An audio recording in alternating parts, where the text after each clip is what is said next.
So this chapter is titled The Long Quiet. It's chapter 8 in The Big Short, and it focuses on Michael Burry's story.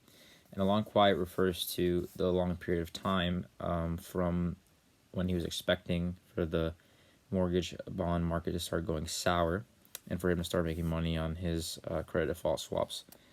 So we start reading, and we notice that a lot of stuff is going on in Burry's life. His son is diagnosed with Asperger's syndrome, and at first he doesn't believe it, and he starts to read up on all these books about Asperger's, and it results that he sees a lot of himself in this diagnosis. So he believes that he has Asperger's, and believes that he was pretty lucky because people that have Asperger's generally focus on one thing and they're so passionate about it, and his thing was financial markets.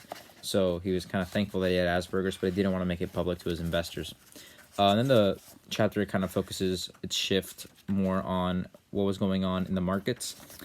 So it talks about so Burry's managing his little firm called Scion Capital, and a lot of his investors are starting to email him and call him and ask him where the results are, because I don't recall exactly what year it is. I believe it was 2006. His investors are down in their investment.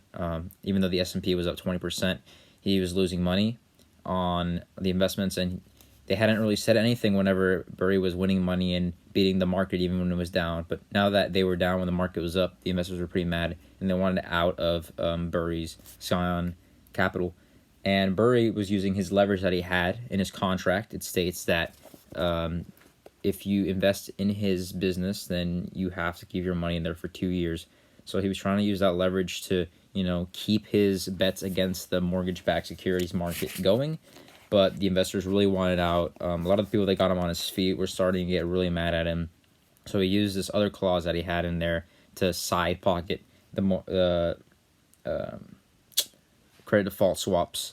So he kept them alive, but a lot of people were threatening legal action against him. It was pretty tough for him because, he was going through this rough time that his son was being diagnosed with Asperger's, and he had to have special treatment, yet also the market was going kind of sour on him. Like, he wasn't understanding why he was losing money, even though there was so many results showing that he should have been making money. And so he came to the realization that there could be fraud on Wall Street, and it could be led by the big firms like Goldman Sachs, for example. How it wasn't until Goldman Sachs decided that the market was going sour that the entire market was going sour. It didn't matter the stuff in between. It only mattered when Goldman made the final decision. So they kind of compared it to like betting against when an airplane's going to arrive, that when Goldman said that the airplane was arriving at a certain time, that's exactly when it was going to happen. So he was basically just waiting for that moment, and that moment finally did come because he'd been waiting for the teaser period on a lot of these mortgages to end, and that was exactly in the middle of 2007, and he started to make money again. And that's when Goldman started to realize that the credit default swaps were actually a really, really good idea, and they started buying them a lot.